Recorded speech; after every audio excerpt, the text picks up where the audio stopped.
Alright, so magandang umaga sa inyong lahat. Ngayon ay pang ilang araw na ba namin dito sa Thailand? Pangalawang araw namin dito sa Thailand. Ay, pangatlo pala. So dahil mula pa kami nung Saturday, Sunday, Monday. Pangatlong araw. So ngayon ay naglalakad ako, pupunta ako ng dyan sa aming conference. So kailangan ko magmadali dahil pag hindi ko nakita yung aking mga kasama, hindi ako makakapunta ron. Hindi ko alam, iniwanan nila ako kasi meron lang akong kinuha ko yung pamasahe ko. So naiwan ako. Ayun yung aking mga tropa.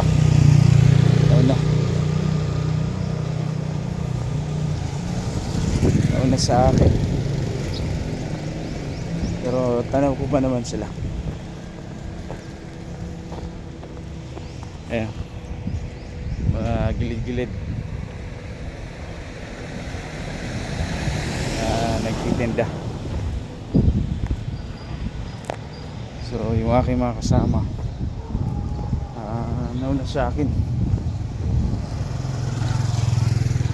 Ayan sila, marami na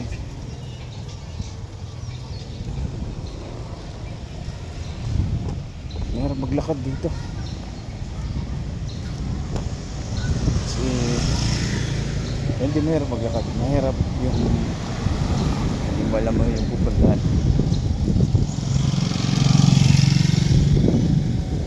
Pero mga street trips kahit umaga pa. Ayan.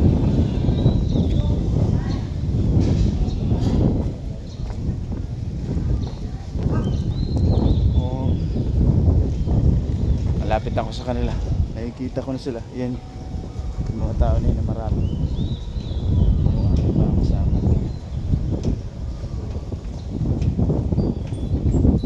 Yun.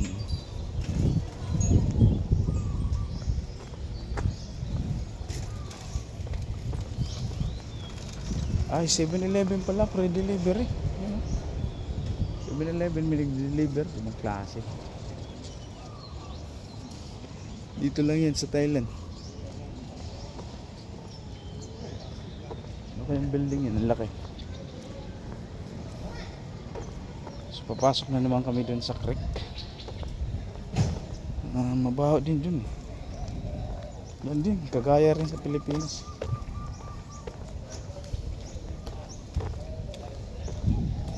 Mabaho din minsan.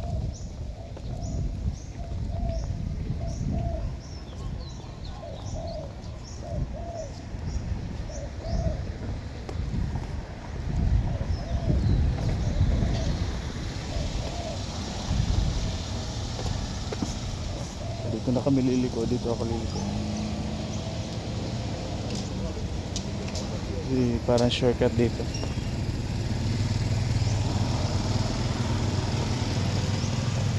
Shortcut yun. Sa creek, dadaan sa ilog.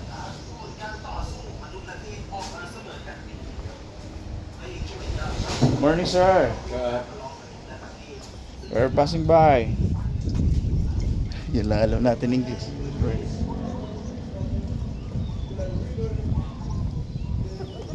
Aking mga kasama.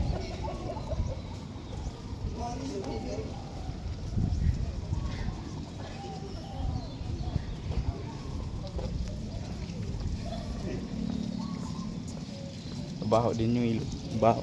Correct. Baho din.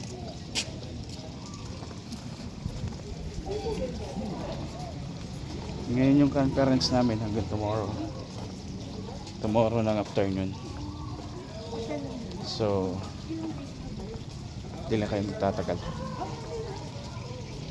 Tatawid kami dyan sa bridge na yan. Tapos lalakad na naman. So kasi nabutan ko sila, matagal sila eh. Bilis tayong maglakad, taga-Samar tayo.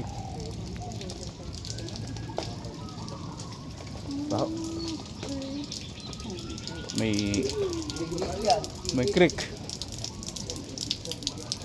Mutya yan, mutya.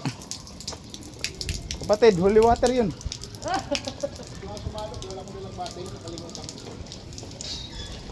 Free to drink.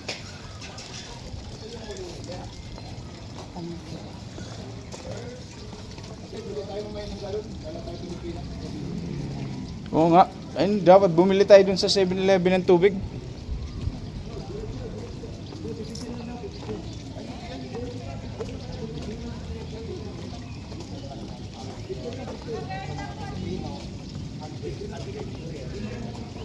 Picture sila.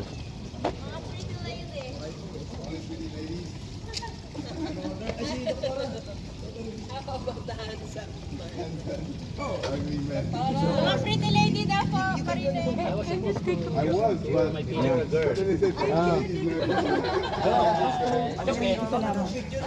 okay to be there. Oh, it's okay. It's okay to be there. Alright, alright. The only thorn among the roses. After this group, we will join them. Okay. Yeah, it's nice. 1, 2, 3. Here. Look at here. Sabi, ano kayo ibig sabihin niya? Alam mo ba ibig sabihin niya? Hindi pala dyan dyan. Dito pala sa kabel. Sumuna na ako kasi nandun na sila Pastor Paul. Sila Pastor Paul at si Pastor Jeremiah sumakay kanina. Kami, ibang room kami. Kasi sa bawat hotel, malaking hotel. Sa bawat hotel, 2 tao lang. Pero sa amin, 3 kasi sumama si Pastor dyan sa amin. Pero maluwag pa naman kami. Di pa naman kami nagkakasikipan. Maluwag pa naman.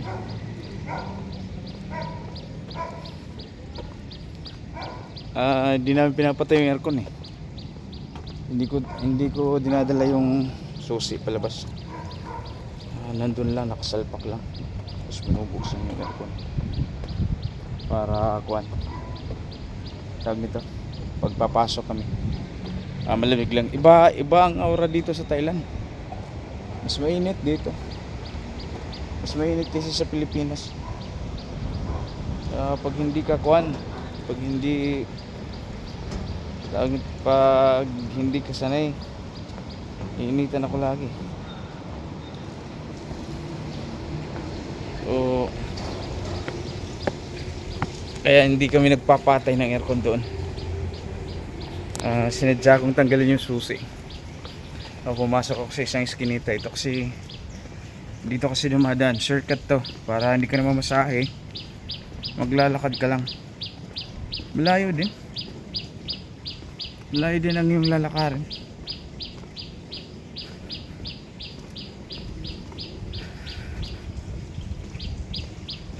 Dito na ako lalabas, tapos maglalakad again. Yan yung creek din to eh. Dumi din.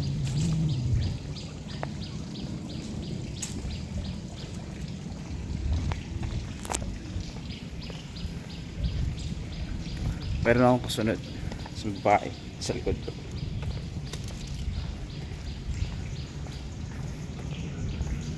Yung mga Thailander parang kamukha ko rin lang. Malalaman mo lang sila ng mga Thailander pagka nagsalita. Kasi salita sila ng Thai, hindi mo maintindihan. Maraming Pinoy dito. Halos lahat ng nakikilala ko sinasabi nila maganda mamuhay dito. Kaya sabi nila sa akin, ni-encourage nila akong mamuhay dito. Yung visa ko ano lang, dapat hanggang 19 lang kami dito. So binigyan kami ng 2 months stay. Dahil naman natin gagawin mag-stay rito dahil siyempre may asawa tayo. Kailangan natin bumalik ng Pilipinas. Miss natin ang ating mga aking pamilya. Mula rito tatawid pa hanggang sa kabila. Tatawid pa ako sa isang street.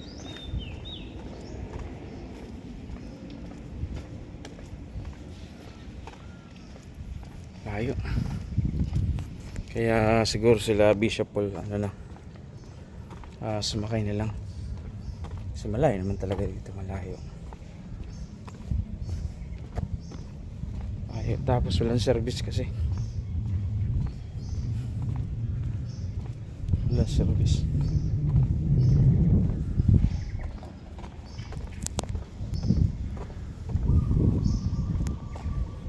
Ingatan ko lang ang aking cellphone, baka malaglag.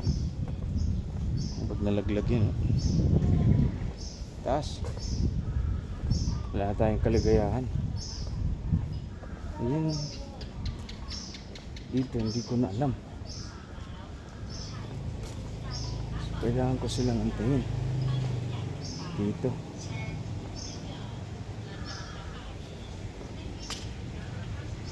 Tapos dito liliko yata yun. Saan yung lamig ko kahapon?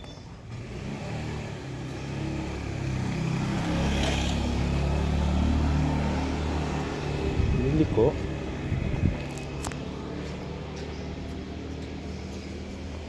Yun ang hindi ko na alam. Discover natin. Hindi ko na alam dito. Saan yung lumiko kahapon? Basta lumiko dito kahapon.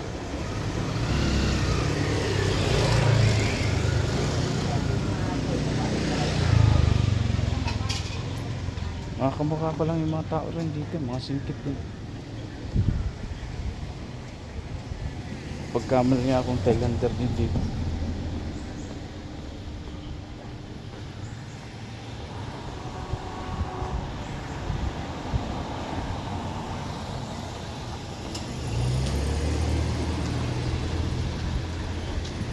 Saan kaya eh? Hindi rito.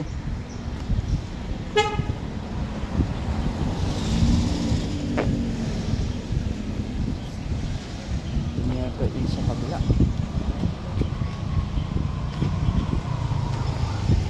Kabila yata. Antayin lang natin sila. Hindi ko na alam dito. Baka maligaw tayo.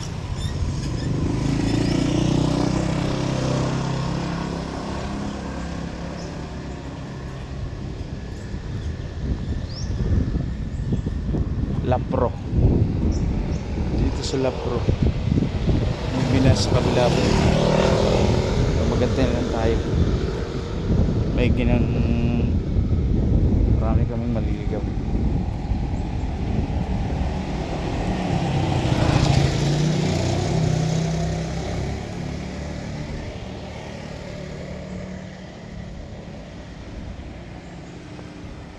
Hindi natin papatayin yung video hanggang sa makarating tayo doon sa pupuntahan natin.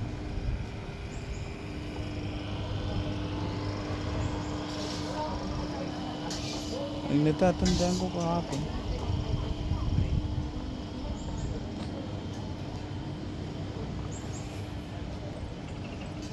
diyan ba kami o pumasok pa ba kami doon o hindi na?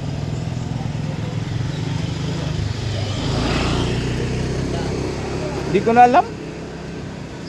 Tutuloy pa ba tayo?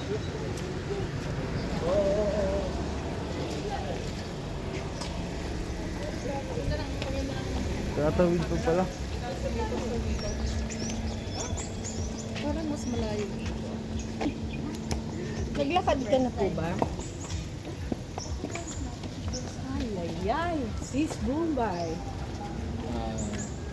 Diretso po. Saan? Ito. Magpatuloy po kayo. Doon po. Pasok pa pala yun. Ay, oo, di pala sa kabila. Walang mabibitawan ng cellphone. Naligaw ako, naligaw. Walang mabibitawan ng cellphone. Basta badong ha. Ito lang yung kaligayahan. Hindi natin masisisid yan.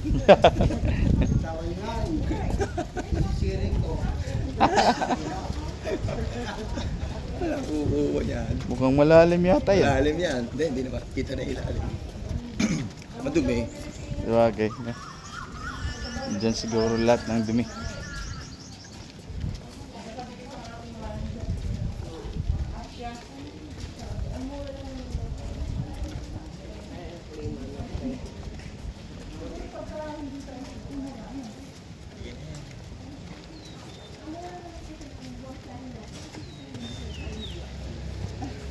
Ah, tama. Gandang exercise. Oo. Nagpapawisan ka talaga eh. Ganda, maganda. Morning walk. Di tayo nag-walking sa Manila. Dito lang pala sa Thailand.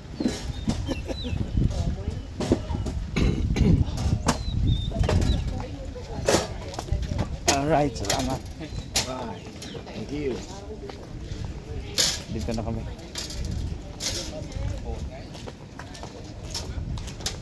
Dahil pala sasakyan, bakit di tayo sinundo?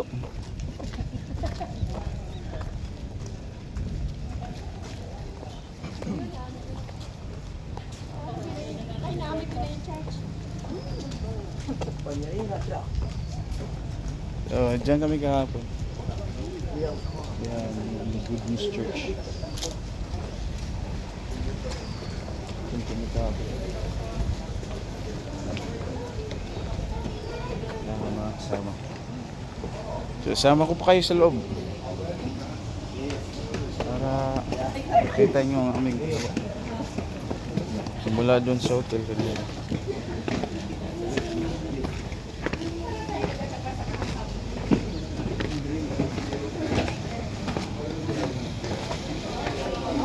Yan ay church ng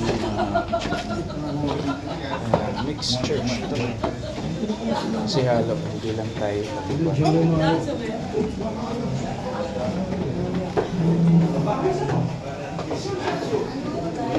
Ano nyo naman kami pare?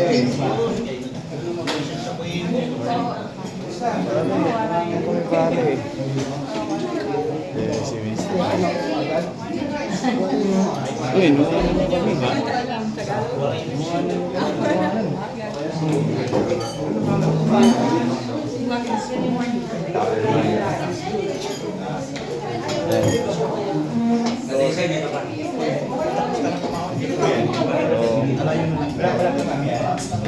Thank you.